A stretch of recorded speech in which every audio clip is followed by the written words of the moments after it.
Sir, एकंदरीत operation टायगरचा सध्या विषय चालू आहे आणि उद्धव ठाकरे यांचे 6 खासदार हे एकनाथ शिंदेच्या कडे गेलेले आहेत. त्यावर काय काय प्रतिक्रिया आहेत आपल्या? मला असं वाटतं की देशाच्या राजकारणामध्ये जे काही चालू आहे ना, ते सामान्य माणसांना काही आवडणार नाही असं चाललेलं आहे. आताच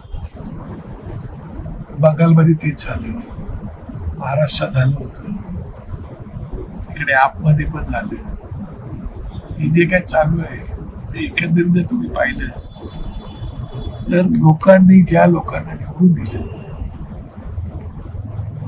जे मतदान केलं, ज्या पक्षाला केलं, ज्या पक्षाच्या विचारधारेला केलं, ज्या नेत्याला केलं, त्याच्या चिन्हांना केलं, तो तर सन्मान राखला जातच नाही. पण त्यासोबतच ज्या विचारधारेला लोकांनी मतदान केले त्या विचारधारेचाही सन्मान राखला जात नाही. त्याच्यामुळे एक प्रकारे हा लोकांचा अवमान आहे. त्याच्यामुळे दुर्दैवाने बोलावं लागते आत्ताच्या राजकारणाविषयी. दुर्दैवाने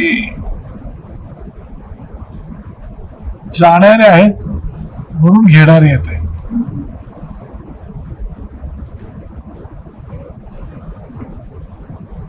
जर जाणारे नसतं तर घेणारे येणारच नसतात. आणि त्याच्यामुळे अशा प्रकारचा बाजार हा होतोय. त्याच्यामुळे जाणारी जी पण मंडळी आहे त्या लोकांना स्वतःला विचार करायला पाहिजे की आपण काय करतो,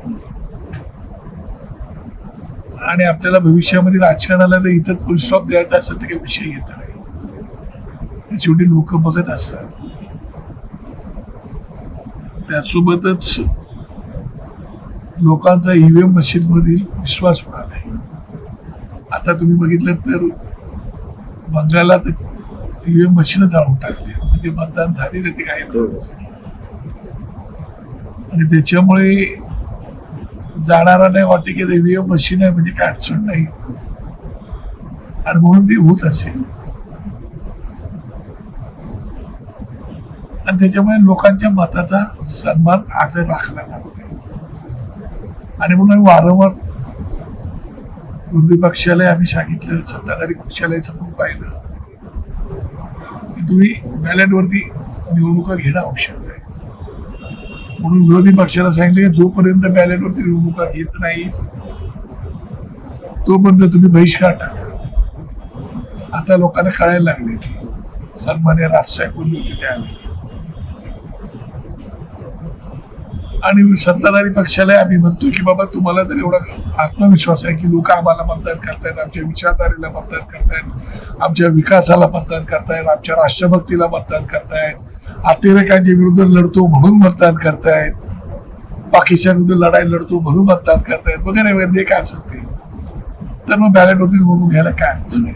तर लोकांच्या एकदाच मनातल्या शंका दूर होते आणि फेर निवडणूक होईल, फेर मतदान होईल. पण तेही होत नाही. परंतु सर, एकनाथ शिंदेनी जे ऑपरेशन टायगर राबवलं आणि त्याच्यामध्ये 6 खासदारांच्या हाताला लागले, कुठेतरी एनडीएचा आकडा वाढावा म्हणून भाजप एकनाथ शिंदेच्या मागे आहे. ते घडून आणले सर्व. त्याचा आरोप करण्यात काय पॉइंट नाही. मी मगाशी तुम्हाला म्हणालो की आता बाळा नांदगावकर जर जाणार आहे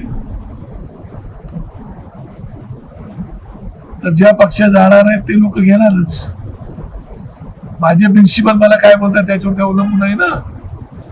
मग त्याला तुम्ही ऑपरेशन टायगर नाव द्या, ऑपरेशन लोटस नाव द्या, ऑपरेशन आणखीन काय नाव द्या, ते ठीक आहे, नावं हरकत नाही.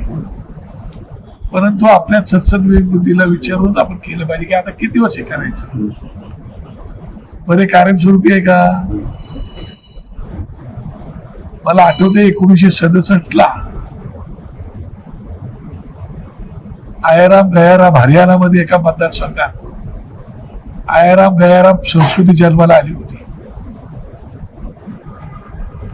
तो आवाराम काय ते त्याचं नाव होतं त्या आमदाराचं. त्यांनी 9 तासात 3 पक्ष बदलले होते. तेव्हापासून ते आयाराम गयाराम पद्धत सुरू झाली. नंतर मग कायदा आला पक्षांतर बंदीचा, तरी अजून ते चालूच आहे. आता करायचं तरी काय, कुठला कायदा आणायचा? तर कायदा जर आम्ही पाळणार नसू, तो 10 पण विषयच येत नाही. सुप्रीम कोर्टामध्ये गेलो तर सुप्रीम कोर्ट पण त्याच्यावर निर्णय देत नाही. अध्यक्षांकडे गेलो, अध्यक्ष निर्णय देत नाही. त्याच्यामुळे त्याचा आता सगळा फायदा घेत आहे. ठीक आहे. आणि आता तर काय आणखीन सगळं पैशाचं पीव आलेलं आहे.